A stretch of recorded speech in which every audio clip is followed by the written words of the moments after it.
Okay, we are up to section 65 of the Kitzur Shulchan Aruch. It's all about interest. There are points here that are relevant for everybody. Just to see where we're up to. We've gone through all of these sections on the left. We're up to a section dealing with business. We spoke about not doing ainah, not slighting people in dealings, not in communications. Yesterday we spoke about not doing business with prohibited items, and now we move on to interest, which is a rather large subject. Let's start with just a few opening remarks of exactly what it is, and then we'll get into exactly where it applies. So we're going to just read the preface of the publishers over here, of the translators of the Kitzur Shulchan Aruch. The Torah says, "Im kesef talve et ami, et ha'ani imach, lo tiyeh lo kadoshe, lo tisimun alav neshech." When you lend money to my people, to the poor among you, do not press him for payment.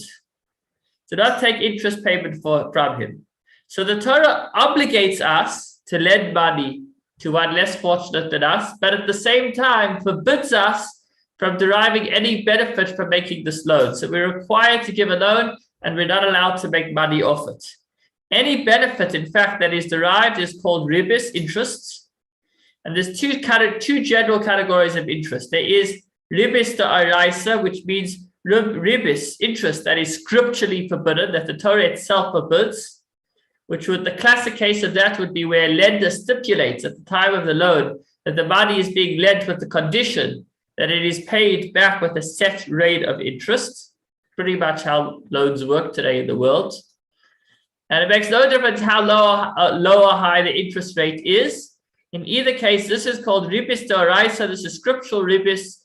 And if I lend somebody money and tell him he has to pay me back more, and he does pay me back more, then I actually need to return the interest that he paid back to him. It's so strong a prohibition that any interest I receive, I have to actually return to the borrower. Even if the borrower agreed to it, it doesn't make a difference. Since the Torah says clearly that one should not lend money, or we'll see soon, even borrow money, or even act as a person in between, a broker with interest. So if the borrower says, look, I need the money, I'll give you interest, I'm not allowed to accept that. I'm not allowed to do it. Why not? Usually when it comes to monetary issues, so it's up to you. You can do with your money whatever you want. But just since here he clearly is doing what the Torah says you can't, so then it doesn't help. It doesn't work. So the Torah says that as a borrower, I'm not allowed to pay interest to the lender. By the way, this is between Jews, which may help if you need a loan. You would be allowed to take a loan from a non-Jew and pay him interest, but only is not allowed to pay interest to a Jew. So even if I, as the borrower, say it's worth it for me, I want to pay the interest in order to get that loan, it doesn't help because the Torah says that it's not allowed. And so even if I voluntarily sign that I'm willing to pay the extra amount, the lender will have to refund me. The lender will have to give me back any money extra that I paid as interest. That's if it's ribis da'oraisa. That's if it's biblical ribis. If it's ribis d'Rabbanan, meaning it's something that's not the classic case of ribis, rather it's something that's instituted by the sages, and there are a number of examples of this. For example, if a person gave a gift in advance, he wanted to take a loan, so he gave a gift in advance, or he gave a gift afterwards. Other forms of the borrower giving benefits to the lender. So if it's not clear interest, then the lender does not have to refund him, but he is still encouraged to do so. So we have different scenarios of ribis. It gets a little complicated. We're going to in today's class, in the Kitzur, we're going to cover some of the general points. Let's take a look again at the text.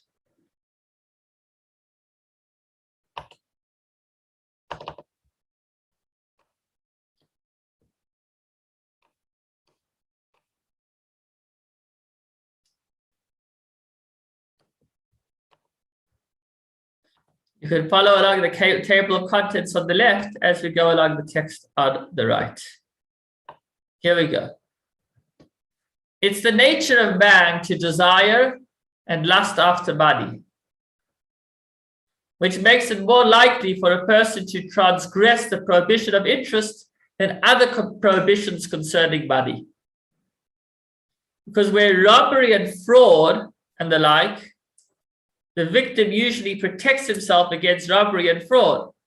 Also, one who wants to rob or defraud another will often be inhibited because of the shame or because of fear. So most of us are not going to go steal somebody else's money because people look after their own money, and I don't want to be accused of being a robber, of being a gunner, a thief. When it comes to interest, on the other hand, the borrower willingly pays and is happy that he has found a place to borrow money, even with interest. So the lender thinks to himself that he's doing a great favor to the borrower by enabling him to profit with his money. Many times more than the interest. So I'm giving 100 Rand and I'm only asking for 101 Rand back. Meanwhile, the borrower is going to buy stuff for 100 Rand and sell them for 200, and he's making a lot of money. So I, as the lender, may think that I'm actually doing the borrower a favor. And therefore, unfortunately, this is a sin that many people fall into because they convince themselves that it isn't so problematic. It's very easy for a person to be seduced, chas v'shalom, by his evil inclination to transgress this prohibition. Therefore, the Torah was very stringent with this prohibition. And many laws are set concerning it, many prohibitions.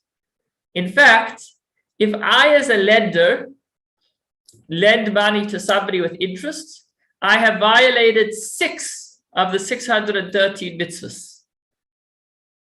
Not 1, not 2, but 6 violations, and will not be included in the resurrection of the dead. Wow, that's tough. As it says, he gave money in return for interest, and he accepted interest, he shall not live, which the rabbis interpret to mean he shall not get up and live by the resurrection of the dead. Doesn't mean a person can't do teshuvah. If a person has lent money with interest, they can always do teshuvah, and certainly then they will be resurrected when Mashiach comes. But this gives us an understanding of the seriousness of the matter. If you borrow money with interest, not only did you just lose money, or you could argue that you've gained because you've invested, you've used the money well, but to borrow money with interest, a person violates 3 laws, 3 violations. In fact, the scribe, the witness, and the co-signer each transgress one prohibition. So the lender violates 6, the borrower violates 3, any middlemen violate 1. This applies also to the broker who brought them together, or if he was of if he was of help to one of them, like directing the borrower to one from whom he could borrow, or if he directed the lender to somebody to whom he could lend, this middleman, this broker, is also violating a biblical command. So this is just to give us an idea of the severity of the matter. And finally, driving that point home, if a person did fail to keep to this mitzvah, and he did collect interest, as we said, the interest must be returned. Unless it gets into preload interest or afterload interest, which are also not allowed, but there that might not need to be refunded. We'll discuss that in paragraph number 6. Okay, now let's get down to the meat of it. So the classic case we've got, I'm not allowed to give money to a person and ask him to pay me back more. But even if the lender did not stipulate with the borrower at the time of the loan, rather I just gave money without charge until a specified time. Or if I gave merchandise and credit, so that's a form of a loan. A guy came to buy from me a bottle of Black Label, and he didn't have his wallet on him. So I told him, don't worry, you'll pay me when you can, until a specified time. Just make sure that I get the money by the end of the month. Or any other obligation of money, for whatever reason. And when the time arrives, so I say that, look, you can take the bottle of Black Label, but just please make sure that before Shabbos I get paid. Anyhow, Yankel calls me up on Friday afternoon And he says, I'm so sorry. I'm not, doesn't seem like I'm getting to you. I said, look, a deal is a deal. I told you I'd give you the black label, but I told you you need to pay me before Shabbos. He says, you know what?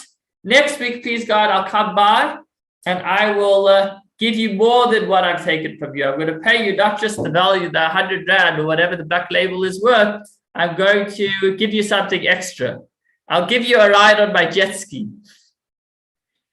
That is also ribis. So although it wasn't in the form of a loan, since I am extending the deadline for the other party to pay me back, it means I am as if now giving him a loan, and I'm charging him for that because I'm telling him that if he gives me something extra, then I'll do it.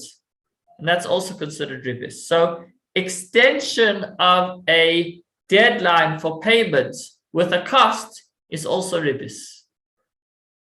By the way, if you write, most people do have scenarios where it seems in the 21st century it's unavoidable. There are solutions, there are contractual agreements that can be set up that avoid one getting into a problem, which we'll speak more about in section 66. There's something called heter iska, which is a special financial arrangement that enables one to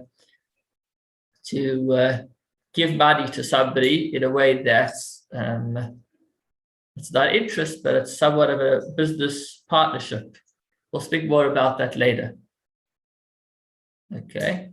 Even if the borrower voluntarily makes an additional payment at the time of the loan is repaid. So a classic example of that is if I borrowed money, I borrowed 15 rand from somebody, and then I come to him, I don't have change. So I said, okay, just take this 20 rand note. That's a problem because it's being given as interest. Although it might just be because I don't have change and the lender never asked for 20 rand, he just asked for 15, I won't be allowed to give him 20 rand because it's interest, because it means that I've taken 15 and I've given back 20. Okay, so that's quite another practical example is whenever you do borrow money from somebody, it's important that you don't pay them back a penny more than what you borrowed. It might sound miserly, but it's not at all. It's being careful in the observance of this very important mitzvah of not charging or paying interest. Even if the borrower tells him at the time of the ribis payment that he's giving it to him as a gift, nothing to do, right? Classic a Jewish thing. You know, here's, let's say I borrow 1,000 rand from somebody and now it's time for me to return it. And I decide that together with it, I'm going to give him a bottle of whiskey. And I tell him, no, forget about the loan. This 1,000 rand is for the loan. And this whiskey is just to acknowledge our friendship. Who am I fooling? It's a problem because it's clear that the reason I'm getting him the bottle of whiskey is an appreciation of the loan, which means that in some form or another, I am giving him monetary compensation for the fact that he put the money in my hands. However, if the lender did receive that gift, he doesn't need to return it because it's not direct interest. It's somewhat indirect. Okay, these are the first 5 halachas. Please God, we'll learn more about this next week. What about a loan in return or other forms of benefit from the borrower? Thank you so much for joining.